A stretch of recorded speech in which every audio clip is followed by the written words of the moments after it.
Live from the Korova Milk Bar, where all the drinks are plus, it's the IGN Digigods. Now, please welcome Wade Major and Mark Kaiser.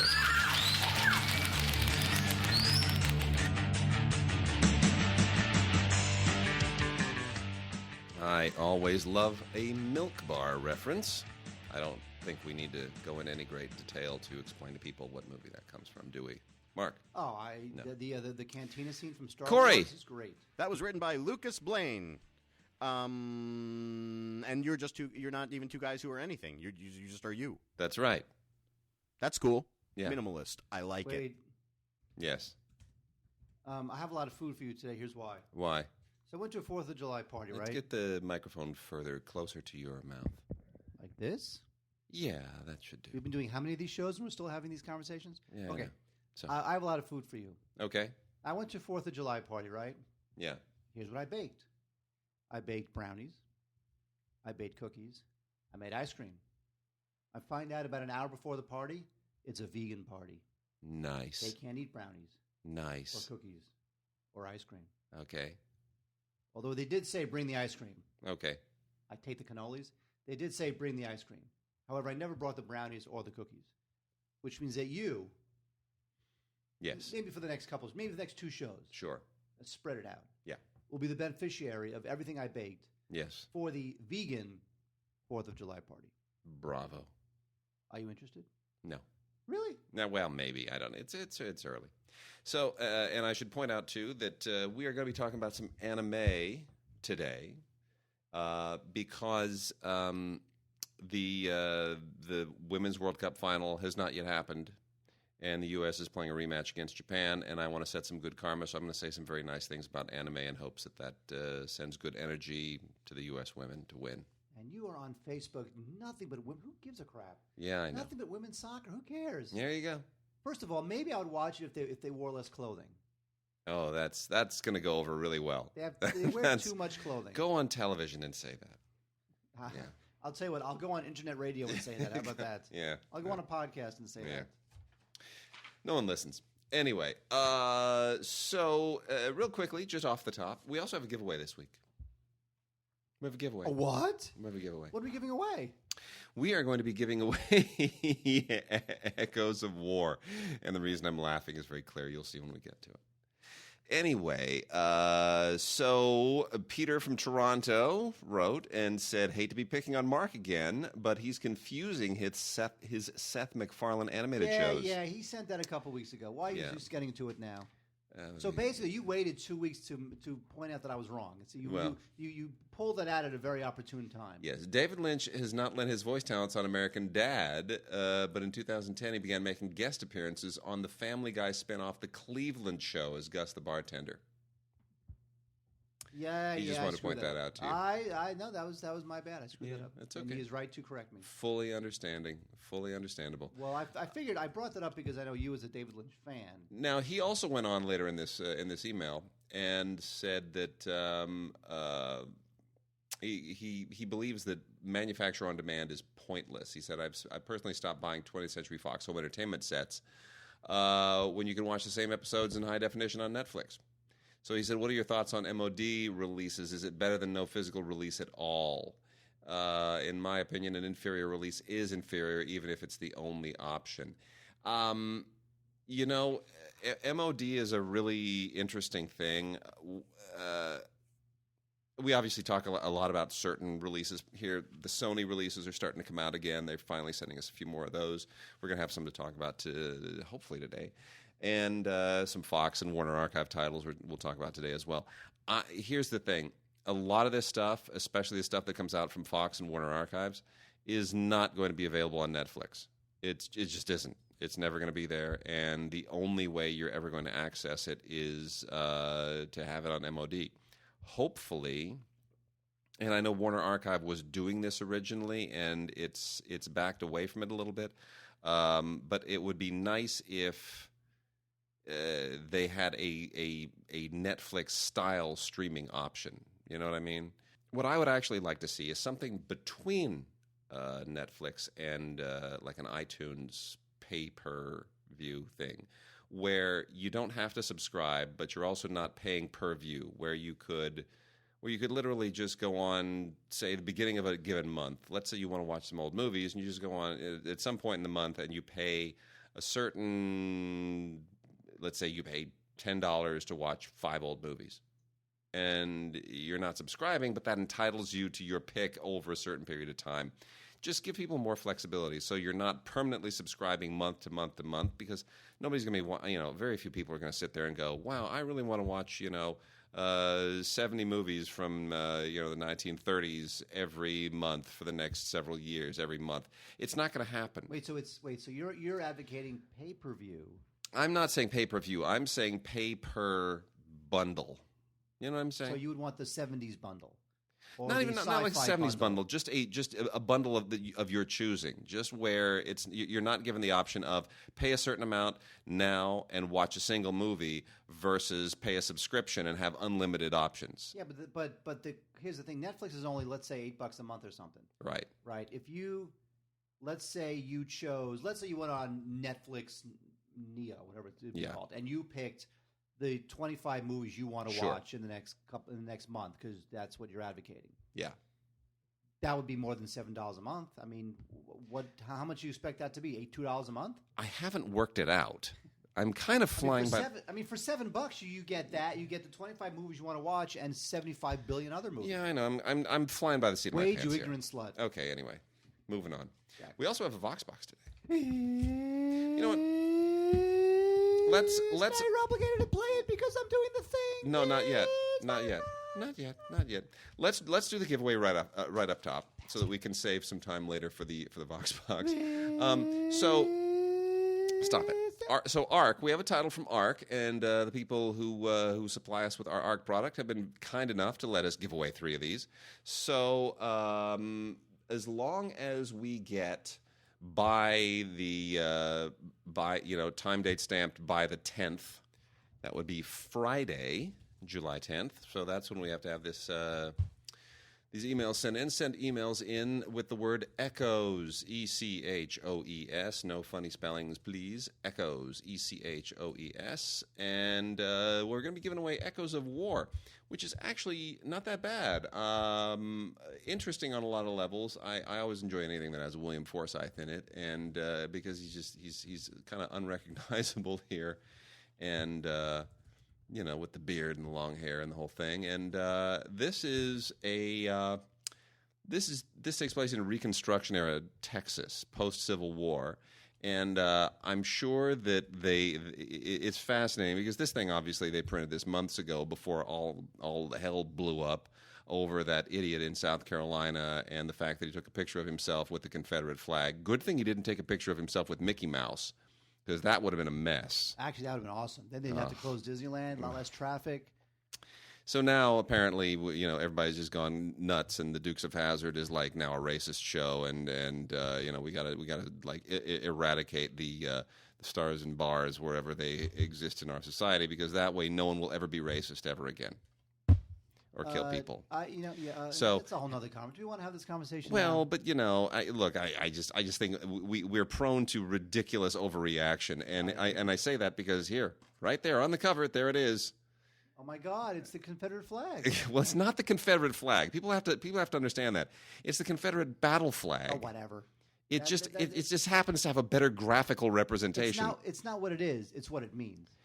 What it means is we're going to battle. That's what it means. To people, it means racism. Yeah, but it didn't mean that in 1985. 1985, it meant Bo and Luke running from trying to pulling over on Boss Hogg. Meanings change, and people need to get a grip at a certain point. They really do. Lenny Bruce would he's rolling his eyes somewhere. Anyway, so there it is on the cover. I'm curious as to whether or not somebody's going to flip out and pull this off of store shelves or insist that there be an artwork change. In any case, for 3 of our very lucky listeners, this could be yours, just in case. Hedging your bets. So the movie is Echoes of War from Arc, and it's basically a family drama in Reconstruction era Texas. Some great performances here. It's a totally for a straight to video release. Actually, good cast and pretty solid and well directed by Kane Senes, someone I've never heard of, but does a very solid job. And of course, William Forsythe is fantastic, and Ethan Embry, for people who are fans of Ethan Embry as well, does a great job. And really good period recreation. So, movie is Echoes of War. We'll be giving away 3. Just send us an email with your name and address in the body of the email, and then in the subject line put Echoes, ECHOES. As long as it gets to us by July 10th, we will pick 3 winners, and over the weekend we'll get a copy out to you. All right, Mark. Yes, sir. Let's just jump right into it and let's put on a show. Let's put on a show. We're 10 minutes in, so we got a ton of stuff to go through. Why don't we start? Why don't you tell us your thoughts about Arnold Schwarzenegger's new attempt at doing sort of half serious, semi horror? Maybe you'll give me an Oscar on an outside chance. What's up with this? Well, there's a film called Maggie, came out earlier this year, and I have to say that. Wait, how close do you want my mouth? Well, to the I want mic? it at least pointed at you. But how come my mouth has to be half an inch from the mic, but yours can be a foot away from the mic? Yours isn't pointed at you. You point the mic at air or the ceiling. And okay, how about this? Is that better? That's much better. Thank you. We're very transparent here on the show. Well, we got all this new gear, and we've been doing this for 5 years. Yeah. You're still yelling at me to get closer to the mic. Okay. Anyway, Maggie is. We are really in the death throes of these zombie apocalypse movies and TV shows, which is too bad because I love zombies. Yeah. And one of the more interesting entries is Maggie. And Maggie is the story of it's a different sort of zombie story where when you become a zombie, it is not an instant change. It happens over the course of X number of days and weeks, and you know it's happening. And then people decide they either want to kill themselves or whatever. Arnold Schwarzenegger plays a father whose daughter Abigail Breslin is slowly becoming a zombie. It's all part of this. It's part of this epidemic. And I have to say you notice how ever since 28 Days Later, people don't become zombies anymore by just. It's not being a zombie used to be you were dead and now you're walking around again. You're the undead. You're like a rotting corpse that came up out of the earth. That's the original thing of a zombie. When did this viral thing that if a virus turns you into something, you're not a zombie anymore. You're just sick. Well, you're sick anyway. Anyway. I have to say that we've lost connection to what a zombie is. I think this movie, it's a dead person come alive again. I think this movie would have been a lot better without Schwarzenegger. Now, that's not to say that Schwarzenegger didn't try very hard, didn't do an okay job, but this is such a mournful, dark movie that you really needed somebody who could really sell it on a Shakespearean William level. Hurt. Oh, that'd be great. I love William Hurt. Come on, he'd be great in anything. So Schwarzenegger tries hard, but I just feel like this would have really benefited from just a really great, just Shakespearean, just apocalyptic reading of this character. But I have to say, it's not scary, but it's not really supposed to be. And we've seen zombie films, of all stripes, and this is definitely something new. So it's a bit of a chance. You may not like it, but I have to say that I was really, I really appreciated what they were trying to do with Maggie. Yeah. Anyway. It's got a director's commentary and a featurette and a deleted scene and some interviews. They don't really pile the thing up. But did this make any money for Lionsgate? Well, the thing is that Schwarzenegger, in order to do something different and possibly decent, Schwarzenegger took a lot less than he'd normally take. So ultimately, I don't think that the film really brought in a lot of Schwarzenegger fans. It's weird. Like Schwarzenegger fans didn't really want to see him do this, and non-Schwarzenegger fans would never see him do a movie like this. It's really curious. So you couldn't win. Yeah. Well, anyway, you know what? A big thumbs up, or 2 big thumbs up, if we're going to risk violating the copyright that Roger Ebert continues to hold on thumbs. Out on Blu-ray is one of the better films from the early part of this year from the Weinstein Company via Anchor Bay. Woman in Gold, which is the true story about a woman who's trying to regain some stolen family artwork that was stolen at the time of the Nazis. And Helen Mirren kills it. Ryan Reynolds is absolutely great as the guy who's trying to help her get it back. And Daniel Bruhl also shows up, who still can't seem to catch a break in any movie that gives him anything substantial to do. Great actor. He just keeps kind of his Hollywood exposure is just, Rush was the one moment he had a chance there, and he was so good, and he didn't get an Oscar nomination, and now it's like you think that would be his moment to take off. He's the new it guy. Everyone wants him, and it didn't really. It didn't reach escape velocity. He's just bouncing through supporting parts right now, and he's so good, and I just hope something comes his way. He's kind of like a Ben Foster type. Yeah, where it's like he's so good, you wish he would have won at least. You wish he would have at least won an Oscar by now. Yeah. Well, anyway. By the way, how good does Ben Foster look in that Lance Armstrong? Oh my God, he looks great. That movie's going to kill it. It will. Stephen Frears. Yeah, it'll be so good. It's going to be great. Man, that's going to be just insane. Anyway, am I close enough to the mic? Yes, you are. It's perfect. Thank you. Good. Okay, every few minutes I'll check. Thank you.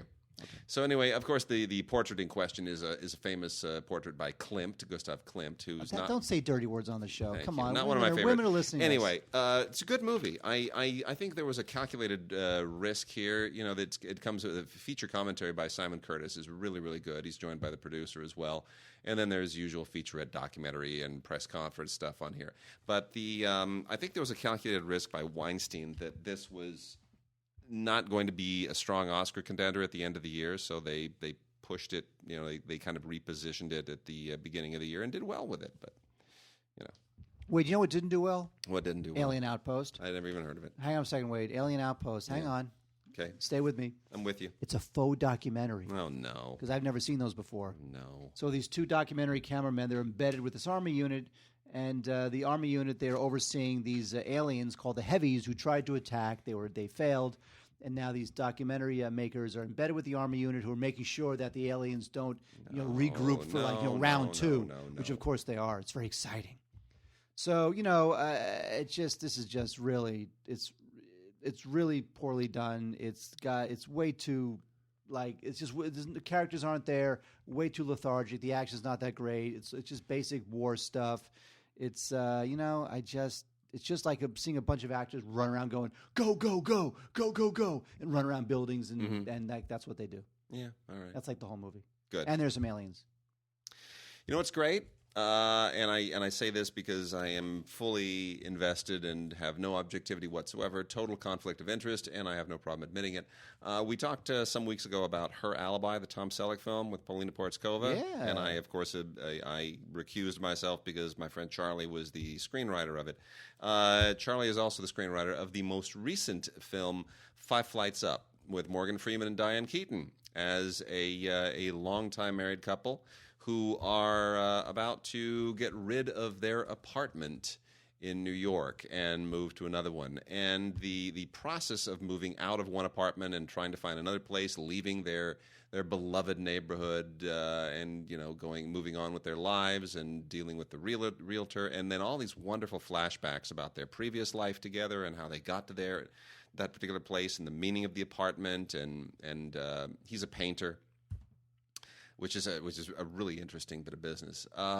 It's such a sweet, lovely film, and so a friend of mine wrote it, and I'm raving about it. But you know what? If you're not going to regret seeing this. It's just an absolutely wonderful film, produced by the same people who did Words and Pictures with Clive Owen and Juliette Binoche. You love that movie, which I also loved. So I really applaud them. I think they're doing really, really good work.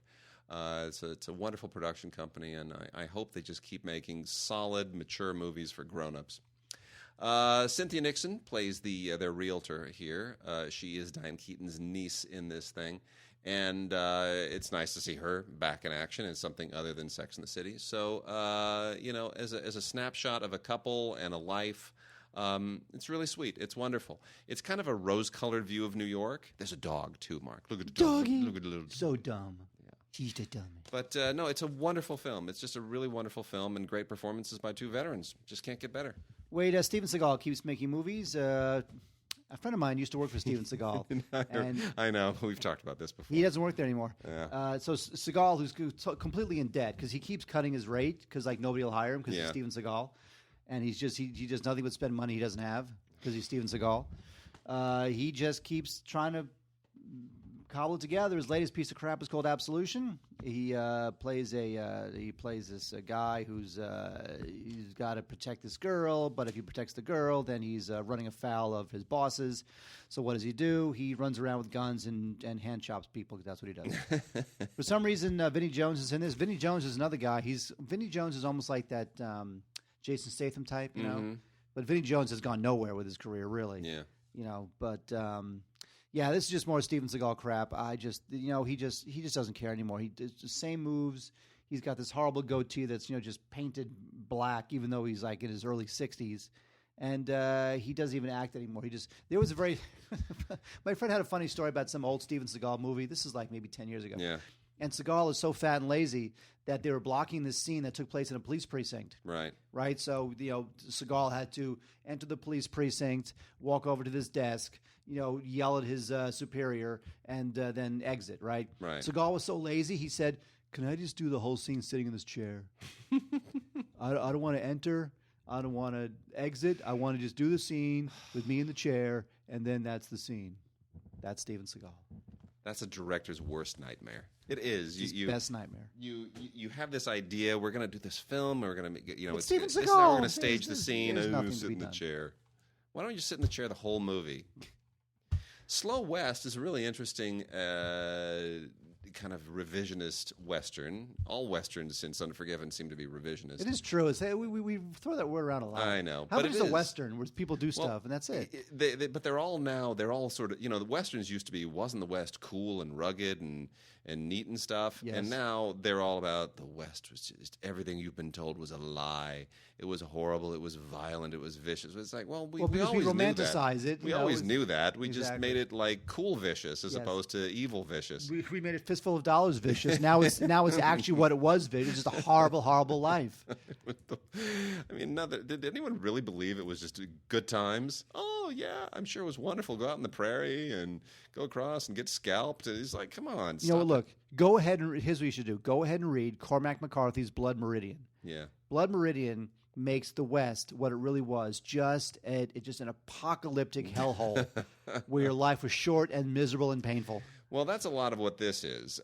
John McLean directed this. It is, and none of these things are actually shot in the West anymore. Forget, you're never going to see Monument Valley in a Western again because it's cheaper to shoot everywhere else. They shoot them in Spain. They shoot them in South Africa. They shoot them everywhere except the American West. And all you really need to do is just dress people up as cowboys and Indians and build a cabin, and pretty much anywhere on the planet can pass for the West. This one takes place in Scotland and in the West. So the Scottish stuff is actually shot in Scotland, and all the Western stuff is shot in New Zealand. And it is a New Zealand Film Commission co-production. So you get obviously they got a little bit of cash back on that. Anyway. Michael Fassbender, who is about to, I hope not, but I'm afraid he's going to terribly embarrass himself as Steve Jobs, because I really don't like the trailer for that thing. And I know you do. Ooh. Grinch, Scrooge. It really doesn't look good. Anyway, Michael Fassbender stars with Cody Smith-McPhee. Cody McPhee is really good. They're all really good in it, but basically he's a kid. The love of his life, for reasons that are explained in the film. The woman he thinks he's determined to marry. She and her father fled from Scotland to the American West, and he's determined to go and make things right and get the woman that he loves. And Michael Fassbender is kind of a gun for hire, general roaming outlaw dude who becomes his guardian to help him get to that place. Meanwhile, there's Ben Mendelsohn, who is just everybody's go-to bad guy now. He's awesome. He's the guy who, with his gang, they've got, let's say there's a bounty in question, and they're determined to get the bounty, and they happen to have a history with Michael Fassbender. Very interesting. So that is Slow West, the Lionsgate film. A really interesting revisionist Western. The thing that I think a lot of people miss in this movie is how funny it is. It is a dark, dark, dark, very dark comedy when you get right down to it. So dark that I think a lot of people will have a hard time realizing they're supposed to be laughing. And you're supposed to laugh, but you're supposed to be really uncomfortable with it. So it's an intriguing little oddity. Wade, what's not intriguing is Survivor. Now, Pierce Brosnan has done a couple movies lately where he's still finding people willing to hire him as like a gun-toting tough guy, even though he's got to be in his 60s by now. Mm-hmm. So this is Mila Jovovich. Now, when you think of straight to DVD, who you think of? Unless it's a Resident Evil film. Mila Jovovich. I guess so. Dylan McDermott. It's a good cast. Robert Forster, Angela Bassett. Anyway, this is pretty typical stuff. Mila Jovovich plays this. She's like an agent, and she's framed for a terrorist bombing. So now she's pursued by Pierce Brosnan, who plays an assassin, and so she's got to stop the real perpetrators of this terrorist bombing that she's been framed for before Pierce Brosnan finds her. Well, good for her. Seriously. Good for her. Anyway, the whole thing is just ludicrous and stilted, and it's all like all that pseudo gritty stuff that just plays is just lame. All by the numbers. I just don't know. It was directed by James McTeague. Now, not that James McTeague he's got a career. James McTeague directs movies. He's a guy. Sure. But I can't believe this is the best thing he gets is Mila Jovovich and Pierce Brosnan. It's just ridiculous. So this thing's just needlessly complicated and totally ludicrous. And this is pretty much your most desperate Saturday night rental. So I've got 3 DVDs here. They are not Blu-rays. They're just DVDs. And the first one is Teen Beach 2. And the first thing I thought was, there was a Teen Beach 1? Well, because you're not a teen. I guess. I try to keep track of all this Disney Channel stuff. Anyway, there's like High School Musical, and now we got Teen Beach. And it's kind of odd because the beach movies, the original beach movies with Annette Funicello and Frankie Avalon, the whole history of those was that Sam Arkoff made those, and he hijacked Annette Funicello away from Disney, and he got a really nasty call from Walt Disney. Sam even told us this personally, and he loves telling this story. He loved before he passed away.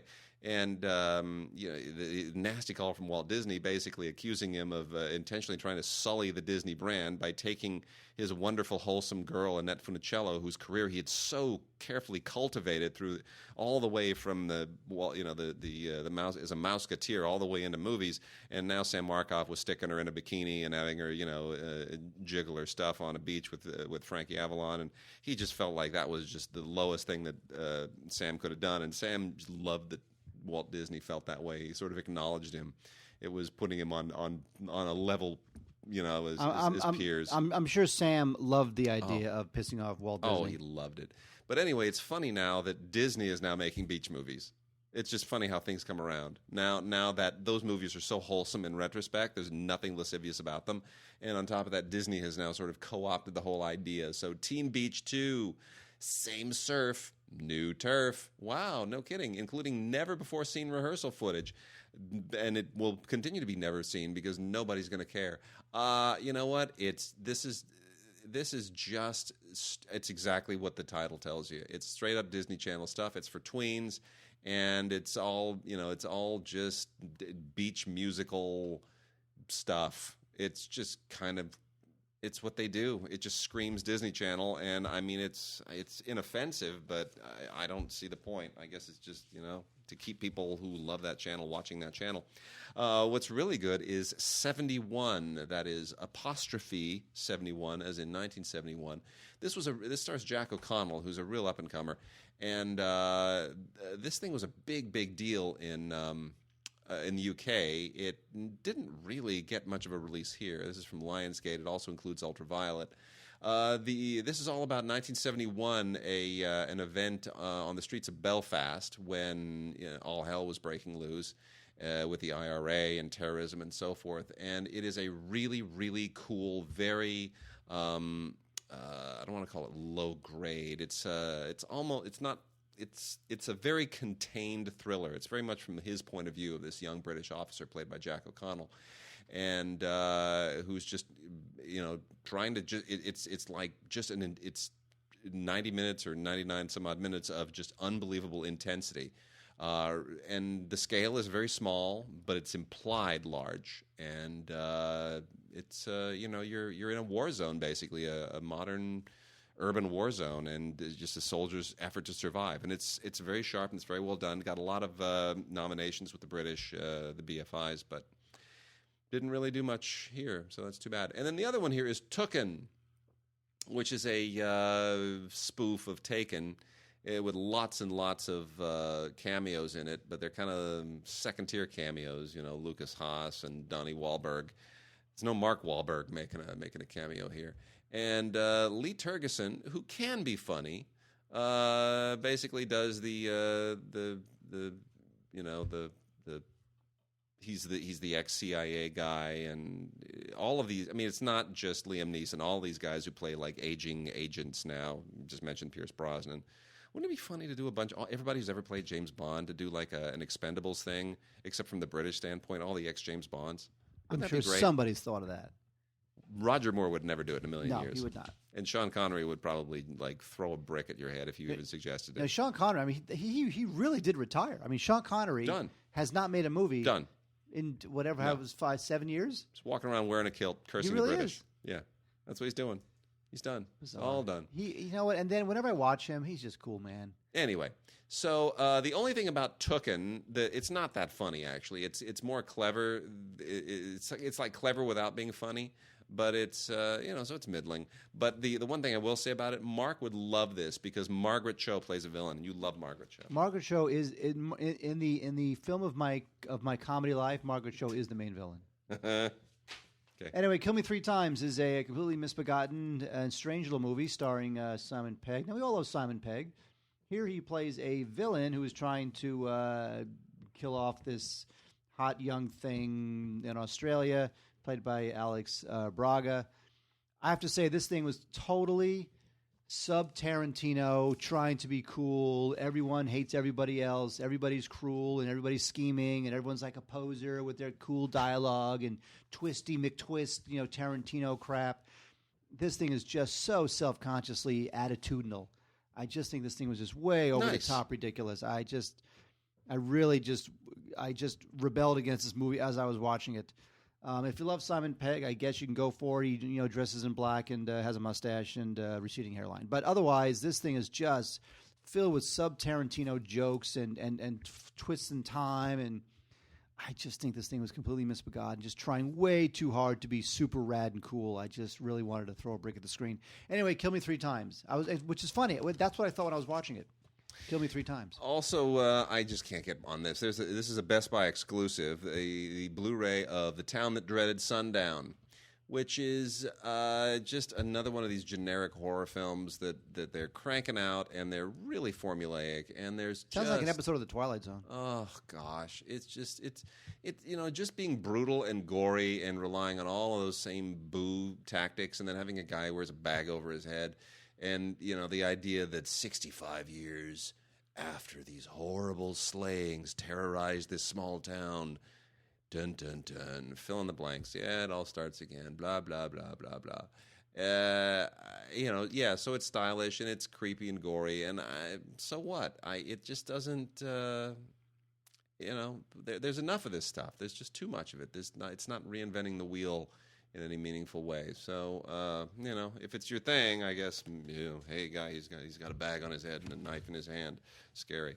Wade, take 10 Disease of the Week movies and put them in like a blender, and then take all the juice out of them and repackage it in like it's a candy bar, and you have The Road Within, which stars Robert Sheehan and Dev Patel. By the way, Dev Patel really did have a relationship with Frida Pinto, right? Like in real life.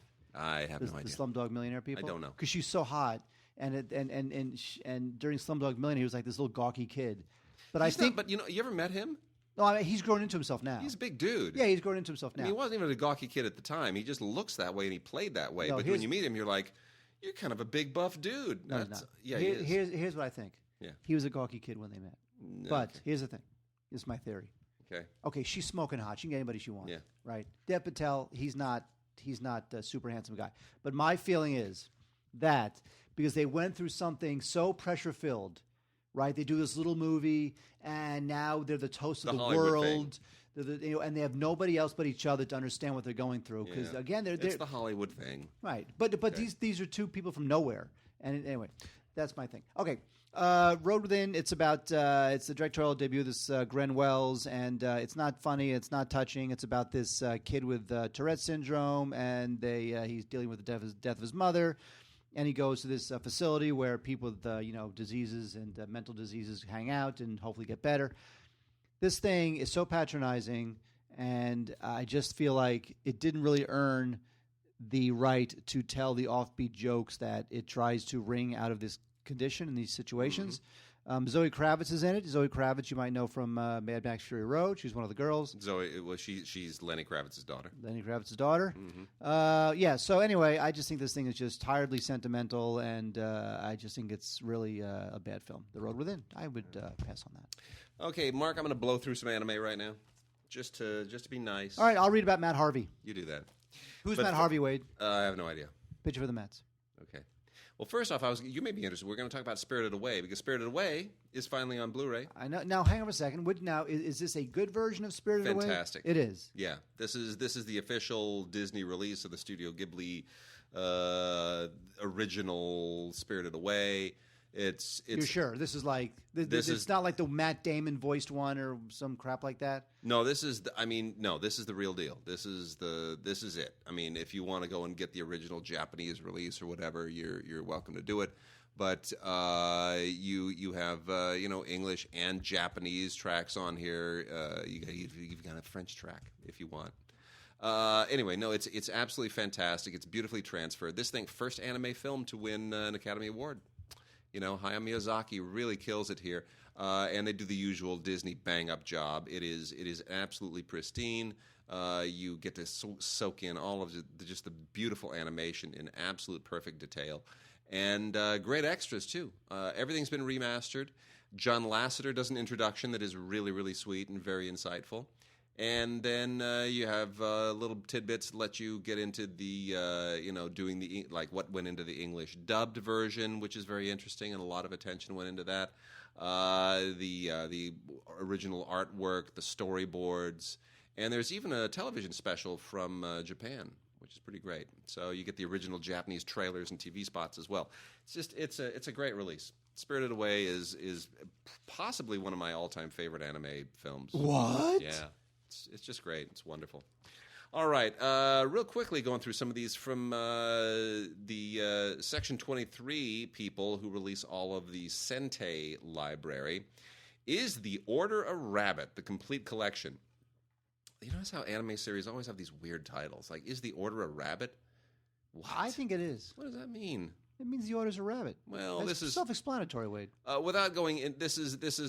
They all kind of have categories. This is one of those high school series where all the girls are cute little big-eyed pixies. There's like a half dozen of those, so that goes into that category. Cute, not anything groundbreaking. Much more interesting is the artwork in 1 Week Friends complete collection. This is also a Sentai release. This is beautiful humanistic stuff, and it's. Hey, Wade, will you be talking about this long enough that I can go pee? Yeah, go ahead. Okay, go ahead. Yeah, we're very transparent on this show. Yes, we are. By all means, go relieve yourself. I'll try to finish. I'll try to finish in that time. Anyway, this is all about the magic of memories. And kind of with a mystical, magical approach to memories and friendship and lives. And in any case, the artwork is superb, absolutely superb. It's got kind of a watercolor hue to it and a gentle sense of movement. It's really, really sweet. Highly recommended. Atelier Escha Logy, Alchemists of the Dusk Sky. This is one of those things that this is also from Sentai. This is one of those things that I just don't have enough patience to sort of figure it out. Kind of another mystical, magical world, and it's like Middle Earth in the future, and it's just don't have the time to figure that out. But if that's might be your groove. On DVD is Yakitate Japan. This is part 3. This is a little bit on the extreme end. There's some anime that just loves doing all this over-the-top action stuff and sports stuff, and it's really, I guess you could put Yu-Gi-Oh! And to some degree Pokemon into this class. Anyway, this is the 3rd volume of this series, which is on that end in particular. The Familiar of Zero, complete collection, season 4. Sentai Filmworks. This is more pixies in lingerie, and it's not, hentai, but it's sort of like hentai light, and it's it is what it is. Magical Warfare. the complete collection. This is 12 episodes, and this is one I was fairly unfamiliar with. Pretty intense action, pretty violent, but pretty cool. Still don't quite understand the world in which this takes place, but it's another on the fantastical end. Space Brothers is a popular show. This is episodes 27 through 38. This is collection 3, and actually very enjoyable, very funny, and very smartly written. The whole space cowboy thing done from the anime angle. Let's see what else we got here. From Funimation, we got a bunch of interesting titles. BlazBlue, Alter Memory. This is unbelievably great animation. This is really, really first-rate stuff. This is a Blu-ray and DVD combo pack. And there's a very elaborate mythical backstory to this that deals with this thing called the Black Beast. That is this incredible threat to the human race. And obviously they build this elaborate mythology around this heroic, epic tale. Really, really interesting, and it probably requires some investment to really get into the world, but that's BlazBlue, Alter Memory from Funimation. Really great stuff. More cute little pixies in Soul Eater Not. Cute girls, big eyes. This is also Funimation Blu-ray DVD combo pack, and they're cute girls, and there's magic, and they're witches, and it's just lovable and sweet and cute and magical and pink, and I just don't know any other way to describe that one. Then we also have the strictly on DVD is another one of these hack releases. This is .hack / G.U. trilogy. The whole hack thing we talked about some weeks ago. Great animation, completely obtuse mythology, a very kind of inside cyber world.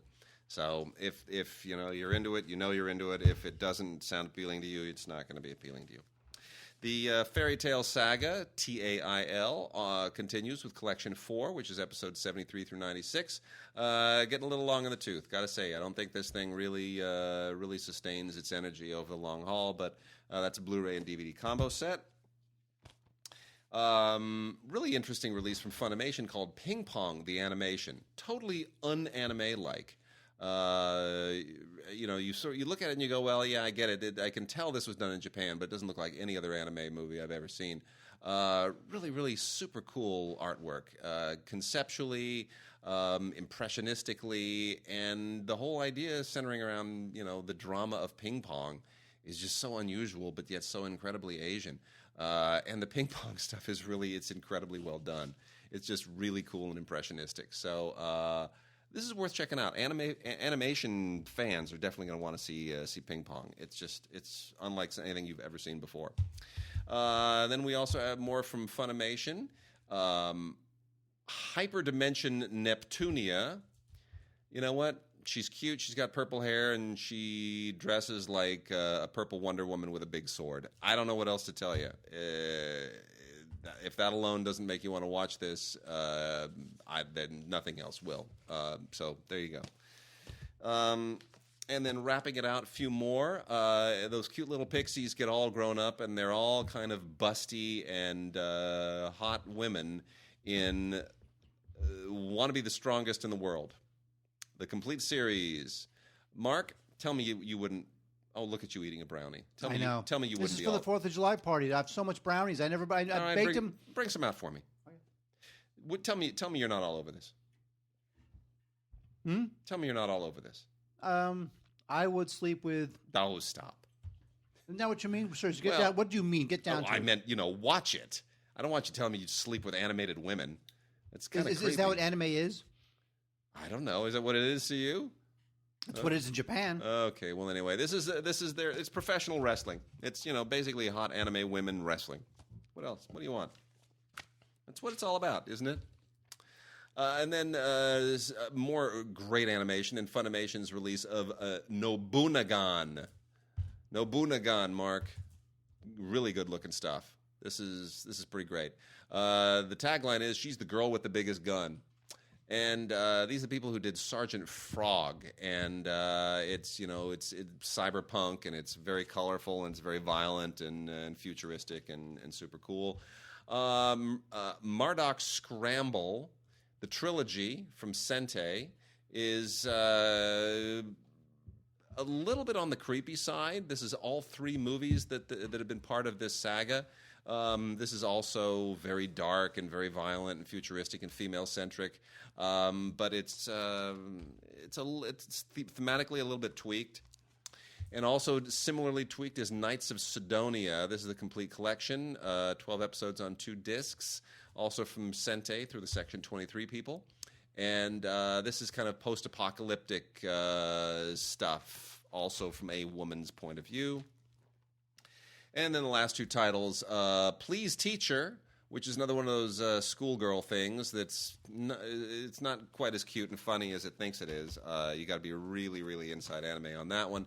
And then this very bizarre take of Fist of the North Star, which this is the DD Fist of the North Star, which is not quite the original Fist of the North Star. This is all done very kind of pop kitty interpretation, like what's the DC superhero thing with the teenage superheroes? Teen Titans. Teen Titans. It's very Teen Titan style.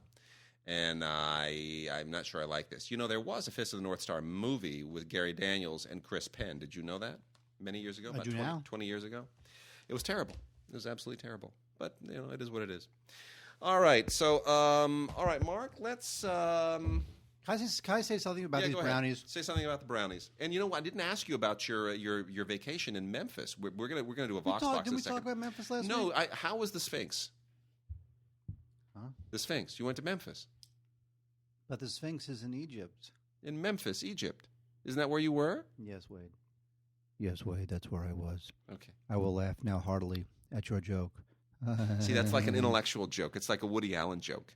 It assumes that you know that the original city of Memphis is in Egypt and that Memphis, Tennessee is named for the Egyptian city.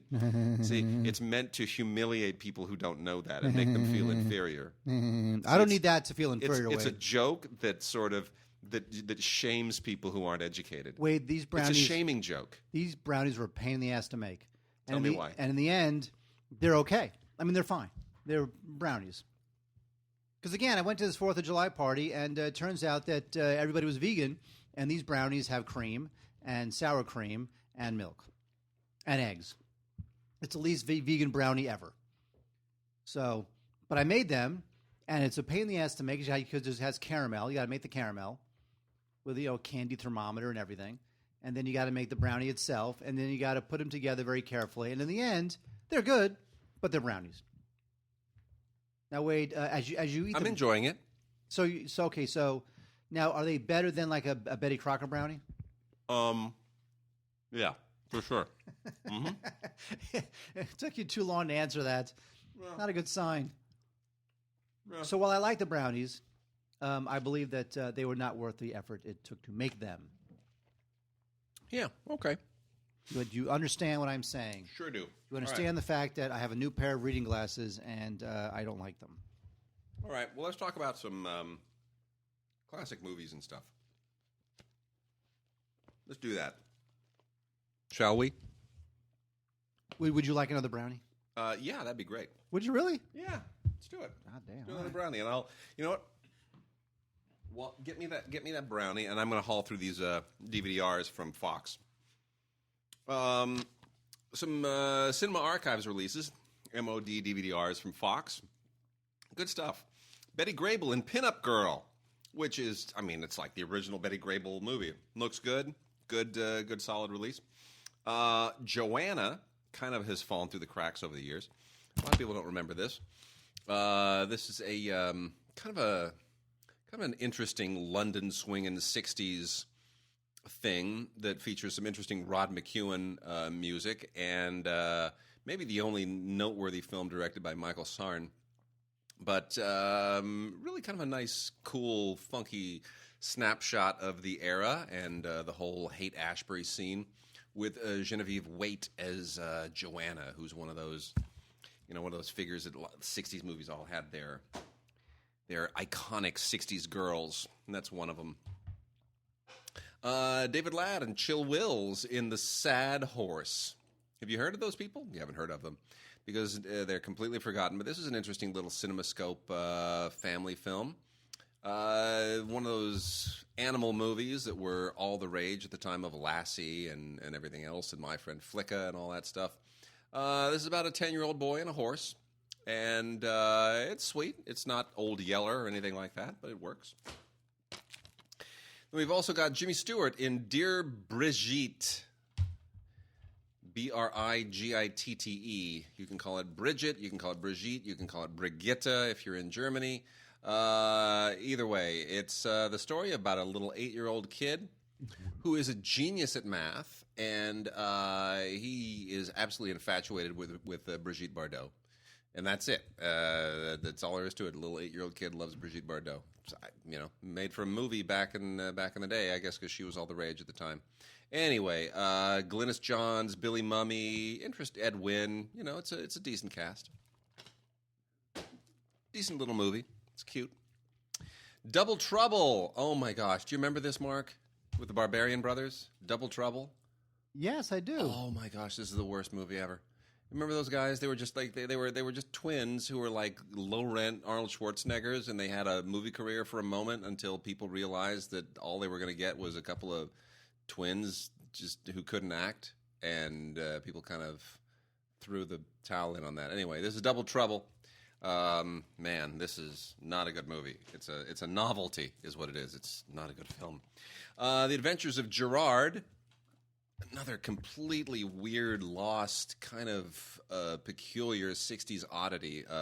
This is actually a 1970 film, but it just reeks of the 1960s.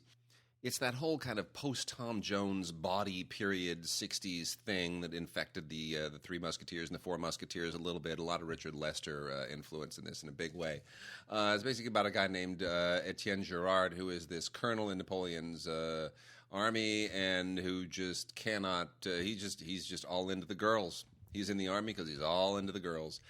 John Neville shows up as the Duke of Wellington, of all people. Claudia Cardinale is in this and looking absolutely wonderful. Eli Wallach shows up. Jack Hawkins. It's a great cast. But it's not Tom Jones, even though it wants to be Tom Jones, and it's clearly inspired by Tom Jones. Nonetheless, a fascinating 60s-era oddity. Still talking about the MOD releases from 20th Century Fox. This is from their MGM line, the limited edition collection. Down the Drain. Such a weird movie. Some of these I'd totally forgotten had ever existed.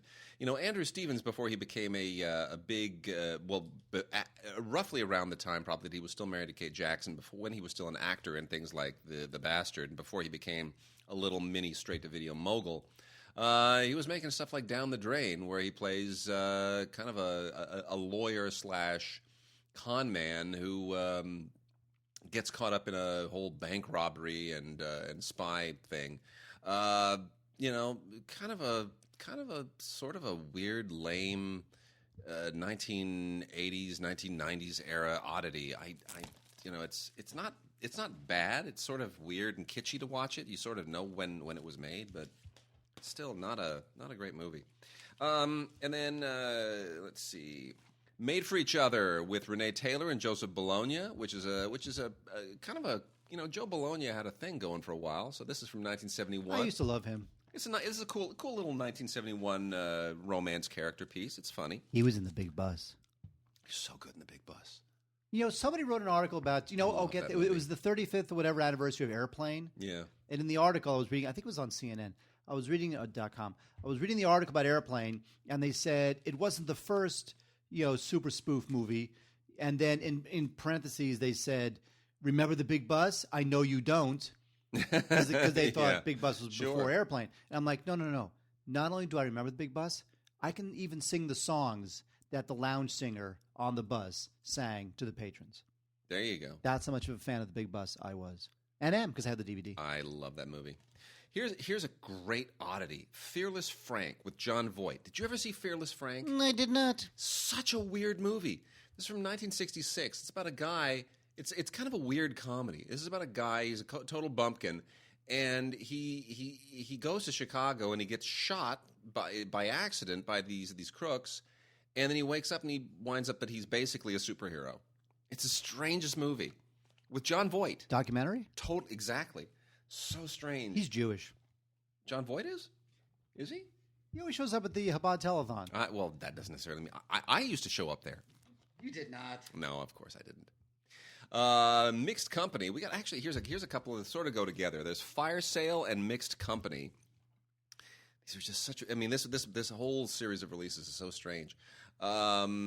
Mixed Company also stars Joe Bologna, and he's a basketball coach who just has real issues with black people. We might call him racist, prejudiced, but he doesn't necessarily see himself that way. And he winds up basically adopting kids who are of mixed ethnicity. And boy, does that turn him around.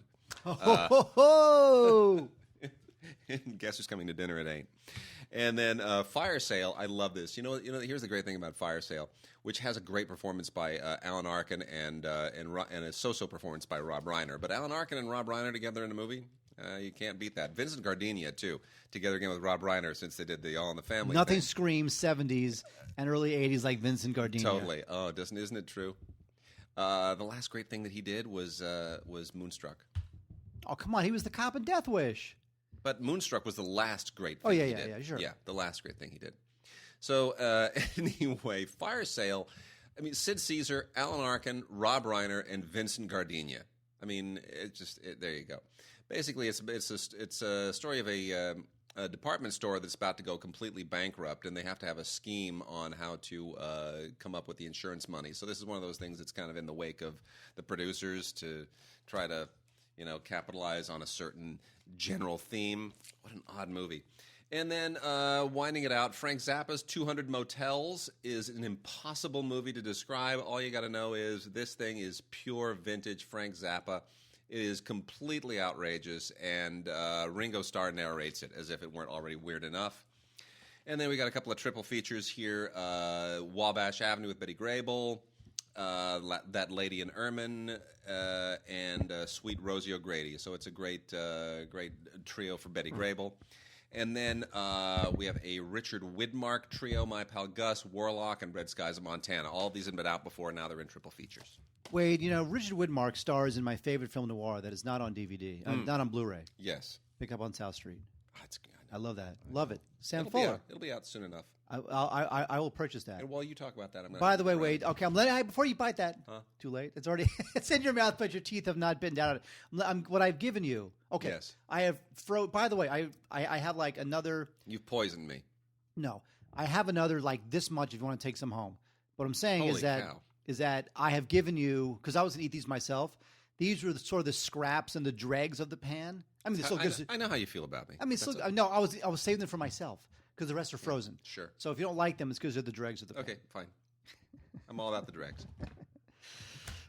Anyway, I remember back in the year 2000, whatever it was, and when I saw The Cell, the Tarsem Singh movie with Jennifer Lopez. When he was just calling himself Tarsem. It's the worst. I thought it was Vincent D'Onofrio's worst performance ever.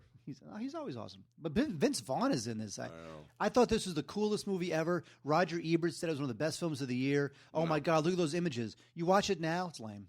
It's horrible. It was horrible then.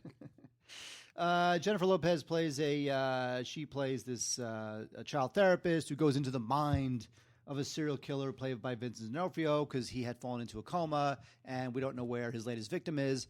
So she goes into his mind. Of course, his mind. It's actually a little reminiscent of the last episode of True Detective. Yeah. Because in the last episode of True Detective, they go. They don't go into the killer's mind, but they go into the killer's home, which is sort of decked out to look as if you're entering his mind. So here you're actually going into the killer's mind. Anyway, the thing is just right now it just looks really kind of shallow and hackneyed, and it looks like video games now look a lot better than this. And Tarsem Singh didn't really go anywhere because this is all he does. It's just visual stuff. And I just think this film does not hold up at all. However, I do have an interesting recommendation for you called Dog Soldiers. Now, Dog Soldiers, directed by Neil Marshall, from 2002. It is a really cool, fun, unpretentious, suspenseful, Evil Dead type shocker movie about these British guys. They're these soldiers. They're in the Scottish Highlands. They're on this training mission. Was that good, by the way? Mm-hmm. Mm-hmm. Okay, was that better than a regular brownie? Yeah, it's on par. Really, with regular, but like a Betty Crocker brownie? Yeah, better than a Betty Crocker brownie. Okay, Yeah, but not like going to a bakery and buy. Like if you were charged $1.95 for what you just ate, would you be like, oh, it's a good deal at a bakery? Yeah, maybe. Okay. Depends how Depends how cute the cashier is. I know that thing took hours to make, and you're like, really? That's it? And I got that from a baking book that has been such a home run. Everything I have made, and by the way, that tastes good. It doesn't taste bad, but everything I've made from that baking book has been unbelievably delicious. This was the worst thing I've made from it. Well, good for you. Thank you. Right, wondering what baking book that is? You'll show me afterwards. I'll tell. Sometimes we have somebody. Sometimes a listener will bake something based on the fact that we talk about baking. I'll get. There are these guys. I'll say it now because I'm too lazy to get up. There are these guys who have this baking book series called they're the Baked Books. One of them's called Baked Elements. The other one's called Baked Explorations. There's one called Baked Occasions, and everything. Every recipe is damn good. Uh-huh. Everything I've made has been really good, except for this brownie, which, by the way, is very good. Yeah. It just wasn't worth the time I put into it. Yeah. But everything else in the baked series, Baked Explorations, is all very good. Anyway, Dog Soldiers. They're these soldiers in the Scottish Highlands. They run into this guy who's a special ops guy. He's the only survivor of this attack by these wolves that wiped out his platoon. So now these soldiers have to go and protect themselves from the wolves and save a local girl, and it's really cool and fun, and it's got that Evil Dead thing going on. So I recommend Dog Soldiers. It's Sweet. a good film, and it's brought to you by the good people at Scream Factory because we love Scream Factory. I'm going to roll through some Twilight Time titles now. Then Mark has a couple others, and then we're going to do our Vox Box and close the show out. Not yet. So, Twilight Time has its release out now. It's its latest slate of titles, and it's just another huge winner. They all now come in this really cool new clear plastic Blu-ray packaging. And remember, you have to go to screenarchives.com to get these. They are not available elsewhere. This is a unique arrangement, and they're only limited releases of all of these. And this is just such a winner. The Young Lions is such a momentous classic. Oh, it's about little lions? Eddie Dmytryk, the late Eddie Dmytryk, who a very controversial figure, by the way, used to teach a lot of friends of ours at USC and was known as one of the guys who actually spoke to the House Un-American Activities Committee and named names, turned his friends in, thought they were all communists, totally had a change of heart, and really interesting bio if you ever have a chance to read it. Anyway, Eddie Dmytryk, also one of the great all-time grumpy directors of noirs and all-star vehicles and everything. It's funny, my friend Brad used to talk about when he had Eddie as a teacher. He'd ask him, he'd go, how did you, tell me about directing actors? And he goes, I don't know about directing actors. I had Bogey, I had Bacall, I had Brando. You give them a script and they know what to do. And he was completely unhelpful about how you direct actors. He said, I worked with the best. They knew what to do. I didn't direct them. Thanks for nothing. But anyway, the Young Lions, check out this cast. Marlon Brando, Montgomery Clift, Dean Martin. Dud. Come on. It's fantastic. Great World War II film from 1958, based on the novel by Irwin Shaw, which is, you couldn't get three better actors to sort of tell this story, and it deals with so many interesting issues, anti-Semitism, and it's a really great kind of revisionist World War II film. The Night of the Generals, as long as we're on the subject of World War II and Nazis and whatnot, The Night of the Generals is a really interesting film from Sam Spiegel as a producer, directed by Anatole Litvak. Made in 1967 after Peter O'Toole was already all the rage for all kinds of reasons. So reunion between Sam Spiegel and Peter O'Toole from their Lawrence of Arabia marriage at the time, with other figures that are legendary from David Lean films. Omar Sharif, reuniting again with Peter O'Toole. Tom Courtenay reuniting with Omar Sharif from Dr. Zhivago. and then throw in Donald Pleasance and a Maurice Jarre score. And the only thing that doesn't make this a David Lean film is the fact that Anatole Litvak is directing it, which takes it down a notch, obviously, but it's still a really good-looking film, beautifully photographed, classic kind of widescreen 1960s-era World War II film. And really incredibly interesting look at the Nazi investigation into the murder of a prostitute, because it takes you out of the sort of big picture of the war and right into the minutia of occupation and really interesting moral quandaries in the film. It's maybe one of Litvak's better films. State of Grace, I was never a huge fan of. Sean Penn, Ed Harris, Gary Oldman. This was going to be one of Joanou's coming out movies. I know. It was, but it may be the best thing he ever did. It's like the first thing. He's like Joanou's like the James Gray of that era, but yet kind he of never. But James is more talented. No. But James became far. James Gray. Yeah. But Joanou never had the chance to really make enough films True. that he became super distinctive, super popular. He was expected to be all that coming out of the gate. And because he wasn't, nobody was willing to let him sort of work up to becoming all that. And he never was willing to sort of take a step back and reinvent himself. And I don't really know what he's doing now. It's wild. He's the Michael Cimino of also that era. Strange. You'd think somebody would want to throw him a Marvel film, wouldn't you? Anyway. By the way, can I say something about Ava DuVernay not directing Black Panther? Why? Yeah, sorry, go ahead. You're wondering what I'm going to say. Yeah, I have no idea. So everybody's freaking out that Ava DuVernay, who did such a bang-up job on Selma. Yeah. I mean, imagine what that film would have been had she not directed it. It would have been so much more horrible. Would have sucked. And it was so good and so overlooked at the Oscars.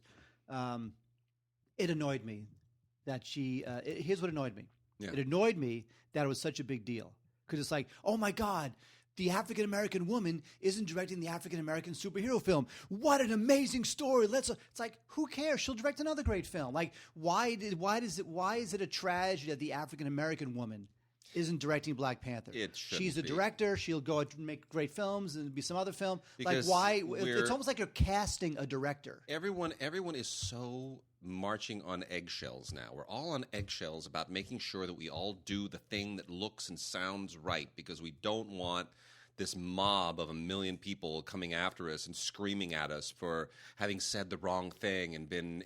It's like, you know what? You and I come here and we stick our faces in front of microphones and say the wrong thing for an hour every week. Yeah, but no one listens to us except for about 600 loyal, wonderful listeners. Everybody needs to do that on a regular basis, so we all just get over ourselves. These things are not that. It's just a movie. It's just Black Panther. Let her do her movies. Seriously, don't get that hung up on all these details. And now they feel obligated to hire a black director. You know they do. If they don't, they will take such crap if they don't. It gets into the whole Wonder Woman thing, having to hire a woman director. Look, if they'd have hired a woman to direct Iron Man or something, we'd be over this. Stop like casting direct. It's just it gets patronizing at a certain point. But you should be casting sensibility. Absolutely. Right? Yeah. Sensibility is most important because they understand the character or whatever. Now sometimes you need a particular type of person to sell a certain film. Like maybe if you want to do Schindler's List, maybe you want to have a Jew there. If you want to do Selma, Martin Luther King, maybe you want to have an African American there. But Black Panther to me is just like another superhero movie. True. It's like, who cares? Yeah. Anybody can direct that movie. So sometimes it's nice to have the sensibility, but I don't think Black Panther is the one, and I don't think Ava DuVernay should be beaten up because the deal didn't go through. I agree. All right, so let's finish up here. So State of Grace, we were just talking about. We went from Phil Joannou to Black Panther in 0 to 60 in 3 seconds. So anyway, Sean Penn, Ed Harris, Gary Oldman, all of them very good in State of Grace. Should have been a better movie. Mississippi Mermaid, the Francois Truffaut film with Jean-Paul Belmondo and Catherine Deneuve, is as a Twilight time title. Great get, terrific film. This is it's one of Truffaut's best. It's just beautiful. The performances are great. The color and the photography is so wonderful. It's one of his final films. So that's a must-have in your collection. And then lastly, from the Twilight Time lineup is the bizarre but yet strangely beguiling Absolute Beginners, which has some amazing photography. Oh, that's cool. Well, Julian Temple's career just kind of fizzled after this. This was like his high point, and it's very strange. I love the song. I still listen to the song, David Bowie. But it's a cool, very it's artificial. Retro, but it's like a cool retro faux musical thing, all shot on sound stages, but really beautifully shot. I mean, some like that one continuous camera shot is amazing. And, it's worth checking out. It's become kind of a little, I would put this almost in a weird class with something like Streets of Fire, the Walter Hill film. These movies that came from that era that are sort of like, they're musicals, but they're not musicals. They're sort of like, they wallow in artifice. You know what? It reminds me of Pennies from Heaven. Yeah. Right? Yeah, a little bit. Anyway, the isolated score tracks on all of these are great, but the Absolute Beginners that's the one where the isolated score becomes, a huge, huge bonus. Wait, speaking of huge bonus, in this week's Criterion, you get 2 moves at the price of 1. Well, actually, it's Criterion, so you get 2 moves at the price of 2 because they're always so expensive. But they're worth it because this is The Killers. Now, Wade, as you know, The Killers was made into a film twice, once in 1946 and then once in 1964, and they're both great. The first, the one in 1964, I tend to like more because it was directed by Don Siegel and is a little tougher. In fact, it was so tough it was supposed to air on NBC, but NBC considered it too violent, so the studio decided to just release it. And that one's good. Now there's another one from 1946. That one stars Burt Lancaster, Ava Gardner, and ladies and gentlemen, Ronald Reagan. Oh, and that one is not as good. Oh. But The Killers, which is based on the Hemingway short story, is just fantastic. And, you get all sorts of great extras, just like you always do on a Criterion film, new to high-definition transfer. There's also, and this is the shizzle. In 1956, Andrei Tarkovsky, director of Solaris, and Sacrifice, whatever, he made a short film version of The Killers as a student film. Nice. And it's on this. Sweet. That is gold, absolute gold. So there's a lot of great stuff on it. Interview with some of the actors from 2002. And yeah, The Killers. You get 2 films. Both of them are good. One you'll like better than the other. I like the Don Siegel one, but still, it's historically, it's Criterion, a great Criterion. Knocking the Blu-rays out of the park. Release. Virtuosity, I remember liking that film. It was at the time. Now it doesn't really hold up. It's directed by Brett Leonard. Great cast. Denzel Washington, my favorite actor of all time. And Russell Crowe. And this is when Russell Crowe was first kind of coming up a little bit. Anyway, they're on opposite sides of the law, and Crowe is this, he's this sadistic killer, and he's a virtual reality creation, and Denzel Washington. This is back during like the early days of the internet, when they were starting to make movies about virtual reality and about the internet, and it seems kind of cool at the time. But now you realize just how just lame those. It's like what's that Sandra Bullock film? The Net. Oh yes. Remember how bad that was? Yes. Anyway, the whole idea is that Russell Crowe is his virtual reality villain. He breaks out of his virtual reality prison and terrorizes the world, and then Denzel Washington has to stop him. And because he's Denzel Washington, the awesomest actor in the world, he stops him. And then we have on Blu-ray finally Joe Dirt, also with Ultraviolet, because you want to watch this everywhere and anywhere. This is this horrible, misbegotten Dennis Spade spoof of mullet-wearing, rednecky kind of rock and roll culture, and there was no reason whatsoever why this should have ever been considered a decent idea as a movie. It's just so silly. But for some reason, apparently, there's talk of a sequel, which makes no sense to me at all. Christopher Walken is the only good thing in this as a janitor, and he's actually quite funny because he manages to slip his dancing thing into this, which he seems to slip into every single part. So the way that he gets to be a dancing janitor in Joe Dirt is the weirdest thing I've ever seen in a movie. But anyway, if you like Joe Dirt, knock it out. It's got a couple of featurettes and a commentary from Denny Gordon, who directed it, and then a David Spade commentary that I didn't find all that funny. I'm not sure to what degree it was expected to be, but anyway, weird, misbegotten movie. Has a strange following. I'm not one of them. So wait, I remember back in the day in the 80s when I was all into the teen flicks. You had 16 Candles and all the John Hughes films and Breakfast Club and whatnot. I remember looking at Johnny Be Good from 1988, and it starred Anthony Michael Hall, right? Breakfast Club, 16 for Candles. sure. Paul Right. Gleason, 16 Candles. Right. Young Robert Downey Jr. Right. And I'm looking, wow, my God, 80s flick, all these good people. You know what? This looks lame. I'll pass. This is the first one where I thought, you know what? One too many teen flicks. Lame. Yeah. Turns out this movie, lame. Yeah.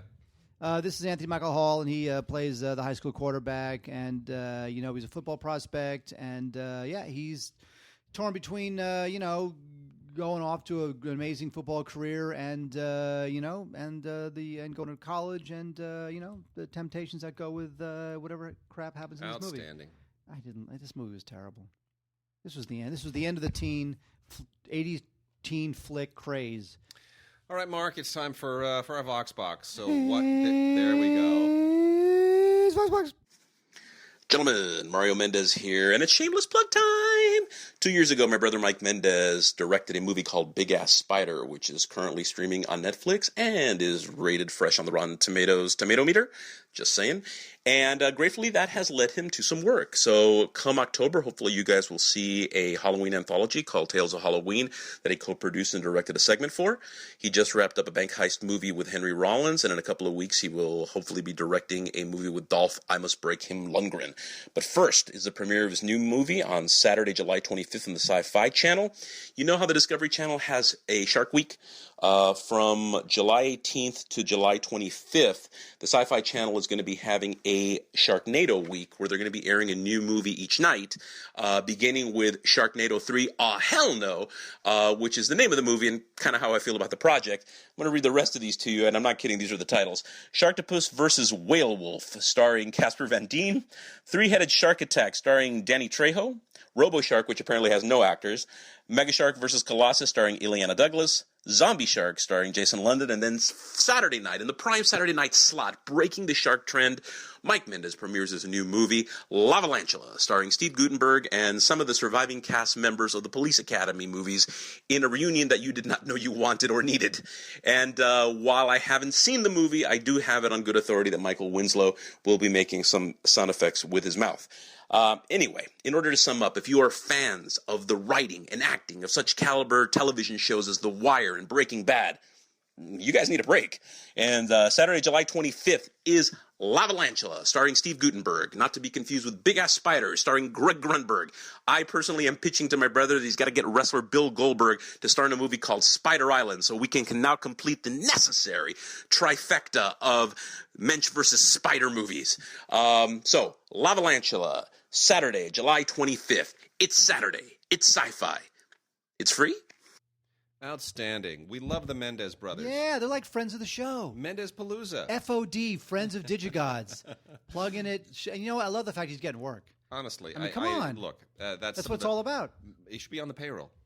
That's some of the best plugging I've ever heard. No, so. I mean, come on, Big Ass Spider. You know, it gets a little bit of a cult following. People dig it. He gets work out. It's fantastic. It is one of the great success stories of that that type that I've heard in a long time. Big Ass Spider was a terrific little movie that made unbelievable use of limited resources and has become a real cult film. And he's reaping the whirlwind, and I applaud him. It makes great use of big-ass spiders. Mm-hmm. Of all the films that have big-ass spiders in them, this one makes the best use of them. And it shows that you can make a movie on that level without having to spend studio bucks. That is true. It's very Corman-esque.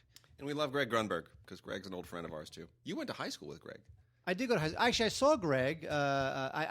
Greg. Mike recently did a thing for Greg, right? Here's the situation. We'll tell this really quick. Greg has a little studio. Mm-hmm.